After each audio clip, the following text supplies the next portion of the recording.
Oops, John Black, super chemist. We're here to talk about the World Bank. Now, we've been talking the last two sets of series of videos. We were talking about fiat money and the Federal Reserve Bank. Now, remember, they have three main tricks, right? First is that it's a perpetuating, never-ending debt machine, the Federal Reserve Bank. And you can, even if you got all the money in the world and gave it back to them, that's just the principal. Now you have to pay the interest. So you have to borrow more money. You'll never give them all the money back that we have, you know what I mean? So we just accrue interest and accrue interest. Right now, all the federal tax that we collect, all it does is go towards our interest. That's it. Doesn't pay any of the debt, doesn't pay any of our roads, or police, or anything. Okay? The second way is to contract and expand the money supply, because doing that makes the money more valuable or less valuable. That way you can flood the market with money so that everyone gets a whole bunch of debt, and then you call in all the loans, and then the bank calls in all the loans. You crash everything, swoop in, buy all the property up for pennies, and then you flood the market back with money so that the property value goes up to where it was before. And now you got all the property pennies on a dollar.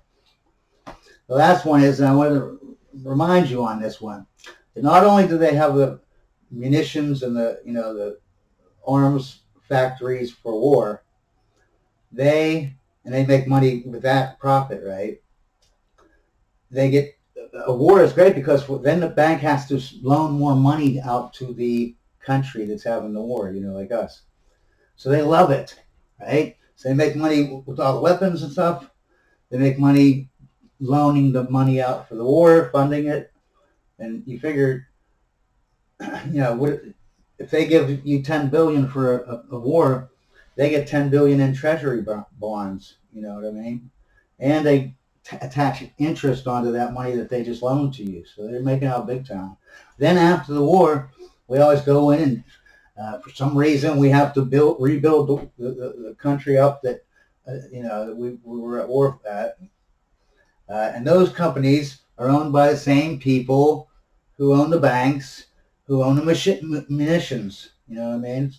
But not only that, sometimes and most times they sell arms and fund the war on an enemy's side. You know what I mean? So they're making double on the war weapons and the loaning money out at interest.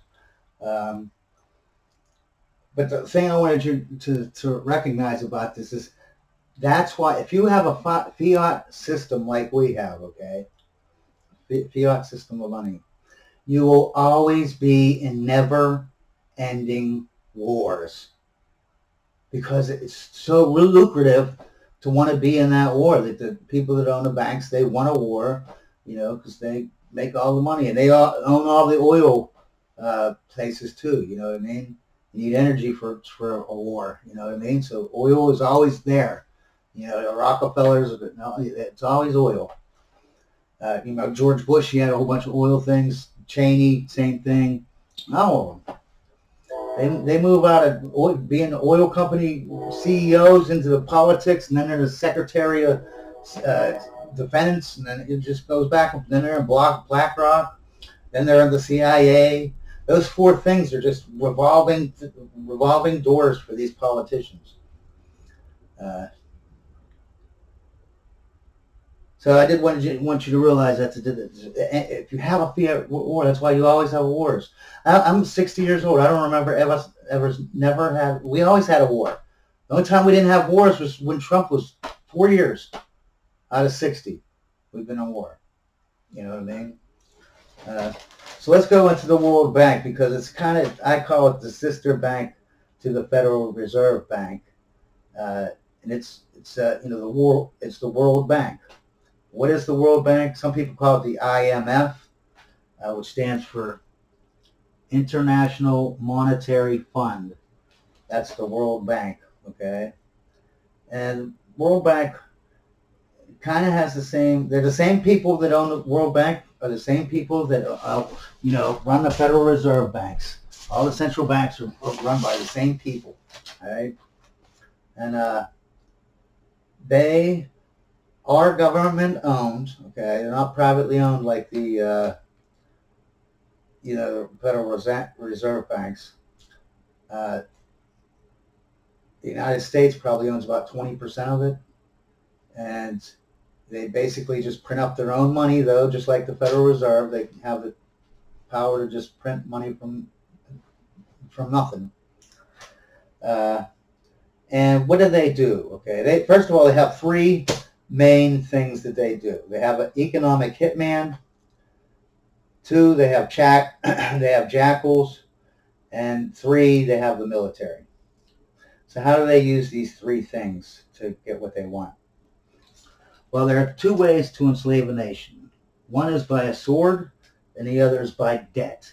That's by John Adams. So how do you do it by debt? Well, we already showed you how they do it with the Federal Reserve Bank. Now they're taking it global. Okay, they're taking it across. The Federal Reserve only screws over the United States, really, and steals from them and destroys their society. The World Bank, they go around taking all the. This is why everyone in the world hates us. Okay, this right here, what I'm going to tell you. Okay, because what they do to us with their Federal Reserve Bank, they do the same thing to all these other countries. Okay, like the Middle East, but we have literally bombed them, killed them, starved them. We have assassinated all the people that weren't playing ball with us. We topple governments. We make riots go off. We have destroyed their country. We steal their oil. Or force them to give it to us at cheap prices. If we're nice, if we're not nice, then we just steal it off them outright. And we make it, we make that area unstable. Okay, and we've done that for 100 years now, since I've been alive.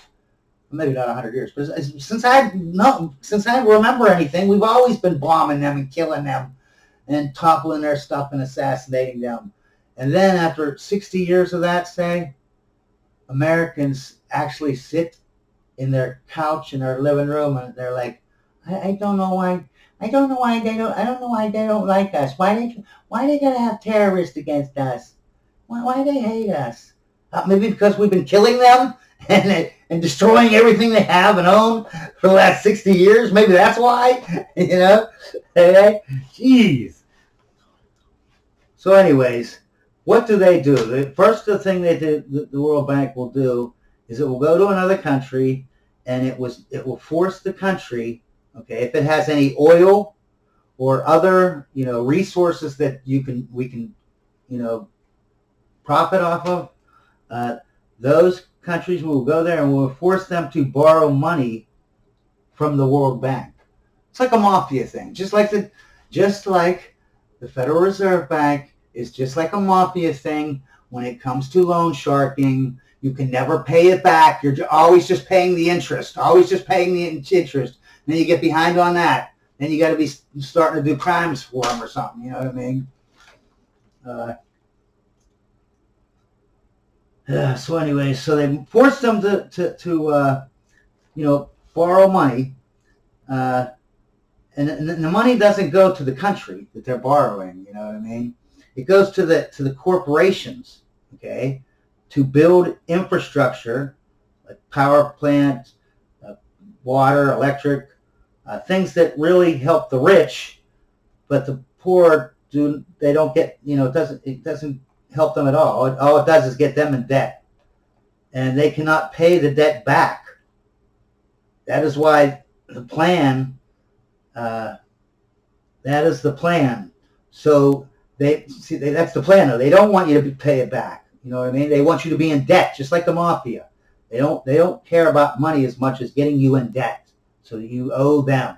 See, so they own you. So then I'll tell you, well, since you owe us money and you can't pay us back, you have to sell us oil to the U.S. really cheap. Like, we want to just basically steal it. Allow us to build military bases, in your country. You know what I mean? Since you can't pay your bill. that we put on you, forced you to take, and then, you know what I mean? Or give us troops. Like, let's say we have two countries fighting, you know what I mean? And we don't want to send our own U.S. troops in, because if we do that, Russia or China, they'll join in, and then it'll be a third World War III, you know what I mean? So you send 100,000 of your citizens to fight in this war over here, so that we can, you know, we want this side to win, but we can't send our own troops. Or, you know, vote with us in the UN. You know what I mean? That's how that's how they took over the UN. They just take over these third world countries and steal their votes, because they're the mafia type people. You know what I mean? Or let us privatize your electric or water, etc. You know, some type of infrastructure. Then they can basically, they take over the you know, the electric company, and they start triple its rates. You know, they pretty much screw everybody. Then then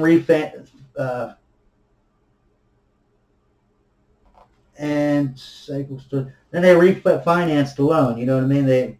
We charge them triple for the water or the electric. Then they refinance the loan, and the cycle starts again.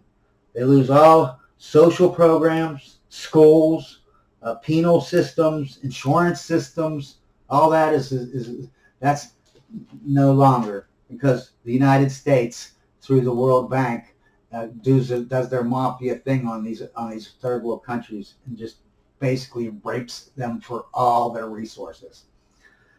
You know, like Coca-Cola will go and they'll take all their clean water, and what's funny is they don't just take, they dump too, because they know they can get away with dumping crap all, you know, through their shit. Anyways,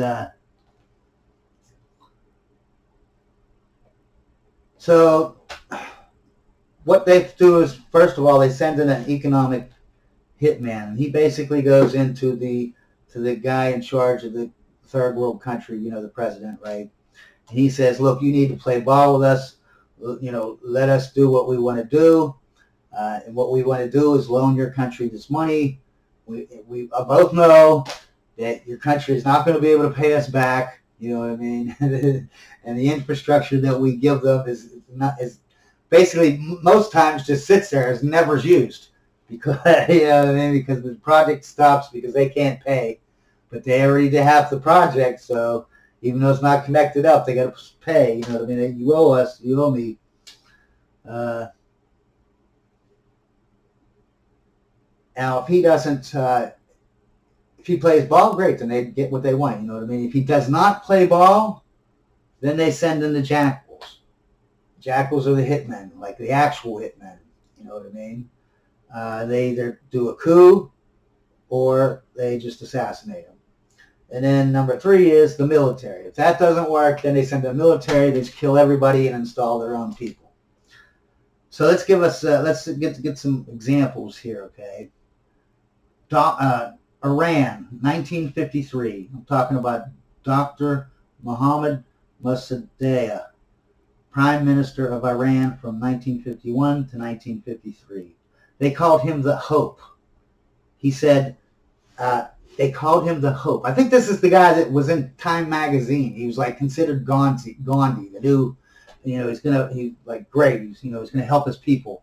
You know, he said Iranian people should benefit from their own oil and not U.S.